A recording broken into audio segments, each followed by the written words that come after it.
Okay, good afternoon. Thank you all for traveling here, and I wanted to extend my thanks to the Japan Science and Technology, SATREPS, JICA, and the other organizers for the opportunity to be here today to present this information. I'll be speaking about the Inter-American Tropical Tuna Commission briefly, and the history of Argentina's laboratory, and then move on to the topics related to the SATREPS project.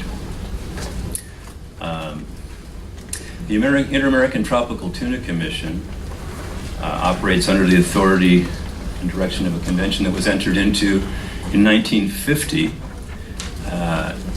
by two countries. Presently there's 21 member countries, including Japan and Panama, the Republic of Panama. The principal duties of the Tuna Commission under the convention are to study the biology of tuna and related species in the Eastern Tropical Pacific with a view to determining the effects that fishing and natural factors have on the abundance of tuna, and to recommend appropriate conservation measures so the stocks can be maintained at sustainable levels. We've talked a lot today about sustainable aquaculture, and while we do aquaculture at Argentina's laboratory, it's more for research purposes, and the objective being the sustainable use of the natural tuna resources in the ocean. In the early 1980s, the Tuna Commission decided they needed a field laboratory to study the early life history of tuna, as very little was known about these fish, as their entire life cycle is in the open ocean. And so land was purchased in Panama, was found and purchased with the assistance of the Panamanian government, and the laboratory site was purchased in 1984, with initial construction in 1985 and 1986. So the laboratory is located, this is Central America, Panama here, the Gulf of Panama. On the tip of the Azuero Peninsula, here's Argentina's Bay. And then we have, these are transects from earlier work in the ocean. And we have these islands, the northern Farallay Island and the southern Farallay Island, which act as natural fish aggregating devices, and where we do a lot of our ocean research, as well as capturing the young broodstock candidate fish for our research, for our broodstock and reproductive tunas. We have easy access to open ocean conditions right from the laboratory. It's about 7 nautical miles to this island, which is right next to the 200 and 500 and then 1,000 meter curve. So we have pelagic conditions within 15 to 30 minutes of the laboratory by vessel. We had moderate activities in the lab from 1985 through 1993, doing a lot of work in the open ocean and in bringing larval tuna back to the lab and raising them in the laboratory. So we sort of learned how to raise tuna by looking at what they were doing in the open ocean. And in 1993 through 2001, there was a large project, the Overseas Fisheries Cooperation Foundation, between the Japanese government and the Panamanian government and the Tuna Commission. The Tuna Commission has cooperated with the Panamanian government for more than 60 years, and with Japan also for 40 to 50 years.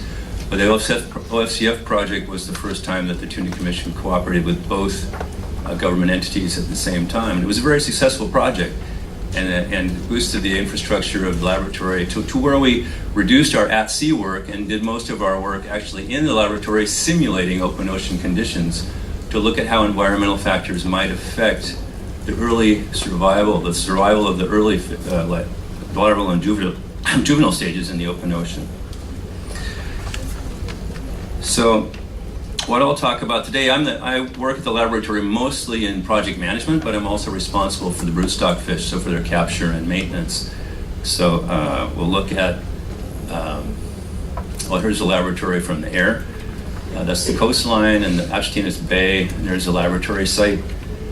We have the entrance to the bay here, one of the vessels returning with some fish to the pier. There's a residential area, and then all the laboratory and broodstock tank facilities.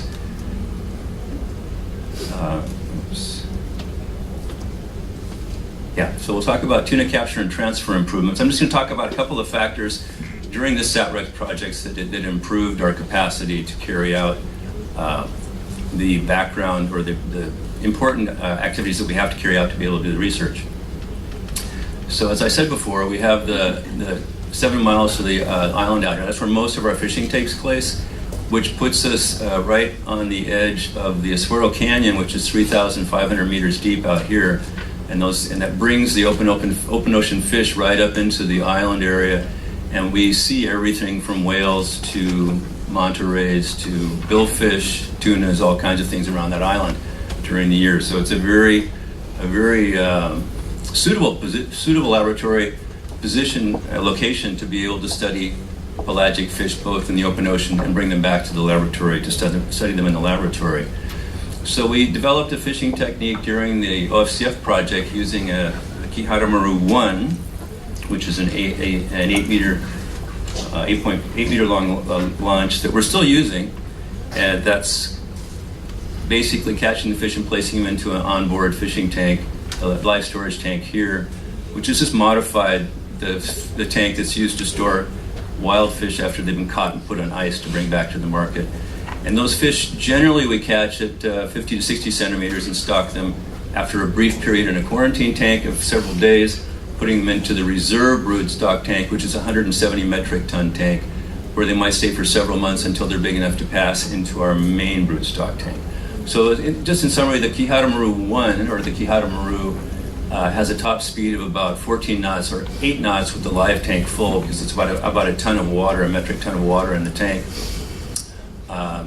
The fish come in, placed in the quarantine tank, then the reserve broodstock tank, and the main broodstock tank. Just to give you an example, back in '96, for the survival rate, we caught 248 yellowfin, bringing them in from the open ocean. They had about a 20% survival rate. Those fish from capture in the ocean to being in the main broodstock tank and actually being a spawning broodstock. The size range of those fish was 32 centimeters to 81 centimeters. Most of them were in the 45 to 60 centimeter range. And we did find that with the Kihara-Maru 1, the fish that were bigger than 60 centimeters had a very low survival or lower survival rate, because it's a square tank and it's difficult for them to swim around in the tank. So it took about 6 to 9 months from the capture of those fish to when they were mature in captivity. This is the Kihara-Maru 2, which was the boat that we designed for the SATREPS project based on our experience with the Kihara-Maru 1. So this boat is a faster boat. It's got twin outboard motors. Twin outboard motors. We had a custom-built live tank built in. It's also about a metric ton of water, but it's in it's an oval shape with very smooth edges, and the corners are smooth, so the fish cannot really abrade themselves very much against the tank wall. And it also is equipped with GPS sonar and it's a more sophisticated vessel than the Kihara-Maru 1. And that shows it fishing. We have outriggers also, so we can run more lines out for fishing. So it's a better fishing machine, and it's also faster, and we can make multiple trips in the same day when the tuna are in the area. So the Kihara-Maru 2, it's a faster boat. It can go up to 30 knots and about 22 knots with the live tank full. So that means when we catch a fish, if we catch a large fish, we can actually bring back one fish at a time, and we can do about 22 knots with the tank full, bringing us back to the laboratory in 15 to 20 minutes. So the fish return to the laboratory in much better condition than they do with the Kihara-Maru 1. So just to give you an example, from the 20th of June until the 14th of August, we captured 13 yellowfin tuna that were 72 to 83 centimeters with this new boat. And that size of fish would not have done very well with the Kihara-Maru 1, but we had a very high survival rate with those fish, about 80%. And we placed those fish from the quarantine tank directly into the main broodstock tank, partly because they were so big, but also because that was the year 2013 when we had a low incidence of spawning broodstock and no egg production for most of that year. So we wanted to accelerate the restocking of the tank and reestablishment of the broodstock population. And to give you an idea, from those fish, a single fish that was captured during that period grew from the capture size to 95 centimeters and 9 kilograms, from 9 kilograms to 19 kilograms in about 100 days. So the the growth rate was very fast and went from being an immature fish to a mature fish in 3 months, as opposed to 6 to 9 months for the smaller fish. That's the main broodstock tank, 1,300 metric tons. Some of the fish after they reach spawning size. That's just to give you an idea of what we're talking about in the size range. With the 1 year old fish are right, maybe 14 to 15 months, they're around the 60 centimeter size, which would be say 2 to 4 kilos, which would be catching at the Kihara-Maru 1. With the Kihara-Maru 2, we can catch the larger fish, and they're closer to maturation, which is about 95 centimeters or 15 kilos. So right around that range would be the mature fish. So that's the growth curve showing the growth curve of wild fish versus in laboratory fish. But I'm just talking about this zone here where they reach maturity. So with the SATREPS research vessel, we can restock the main broodstock tank faster and with fish that will mature faster. And due to the tank effect is that when the fish are in a bigger tank, there's less stress, they grow faster, and they have a less incidence of striking the wall. And in terms of mature spawning adults in the main broodstock tank, one of these larger tuna that we bring with the new fish is equivalent to 6 to 8 of the smaller fish that we bring in with the Kihara-Maru 1. So we'll take a look at the spawning history over the period of time from 1996 to the present day, 2015, just to give you an idea of how frequent the spawning is. As Dr. Ogawa said, we have the advantage of the tuna spawning 9 to 10 months out of the year, sometimes all year, depending on how the ocean conditions are. So we have an abundance of eggs and larvae to work with for our research activities. This just gives you a timeline of the spawning from October of 1995 through the present day. So you can see the solid line is periods of spawning. It's about 86% of the time. And this down below here shows the periods of when spawning stops for longer than 14 days. So there was that unfortunate period which was badly timed in the middle of the SATREPS project where we had a cessation of spawning, but we're coming down on the older fish and we were planning to restock with the younger fish. Anyway, it was just a bit time lag because of the lack of abundance of wild fish in the local waters for us to capture and bring in. And this gives you a pie chart showing the amount of spawning that we have over that period of time. For the 17-year period, we've had tuna spawning 86% of the time. We have a number of reasons when they don't spawn. Temperature, for instance, the 2% here. When the water temperatures are below 23.5 degrees, we don't have spawning of tuna. That coincides with data from wild tuna research showing that in these colder waters, the tuna are generally not spawning. In Panama, we have an upwelling period on the Pacific side. Usually February, March, the strong northern winds bring deep oceanic water up along the coastline. And we have colder water, sometimes down to 18 degrees centigrade. And during that time period, the tuna in our tank generally stop spawning. There's also periods of cold water pulses where the water may drop in temperature 1 or 2 degrees over a short period of time.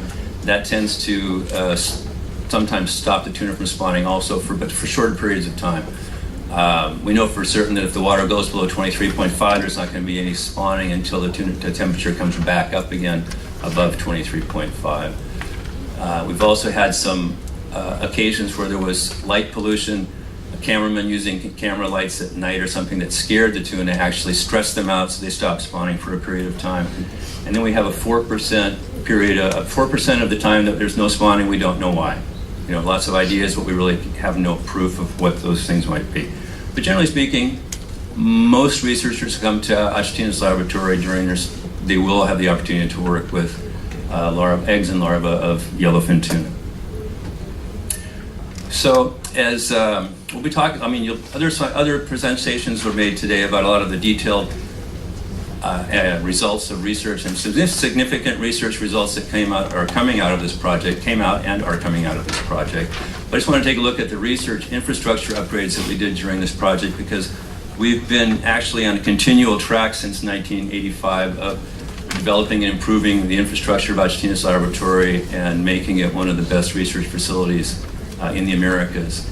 And this project enabled us to continue those upgrades that were started with the Overseas Fisheries Cooperation project from 1993 to 2001. We have an upgraded DNA laboratory that we can do basic PCR analysis and also prepare samples for sequencing at other locations, as well as training of Susanna Cusati, one of our biologists on staff. We have a basic nutrition laboratory, analysis laboratory now for looking at basic proximate analysis and preparing samples for other more detailed analysis off-site. That's Luis Tejada, who also traveled to Japan for training, Tuna Commission staff member there at the Argentina's laboratory.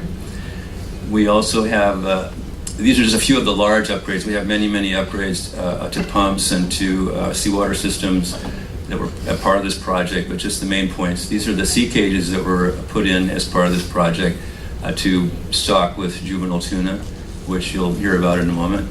And these are 18 meters in diameter. These are the net rings are anchored off of the laboratory about 1 kilometer outside the entrance, about 1 kilometer outside off the lab. And we can see the sea cages from our laboratory. They're in about 30 meters of water and are quite nice. So we will continue to carry out research on tuna and related species and to work with the Panamanian government, as we have for many years, and hopefully with our colleagues in Japan.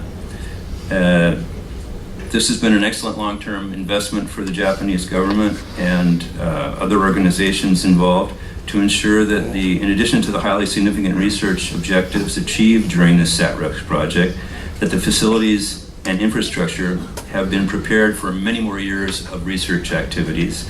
As I said, this is one of the most capable marine laboratories in the Americas, and it is the most advanced tuna research facility in the Americas. So again, thanks to all of the agencies and organizations involved in putting us where we are.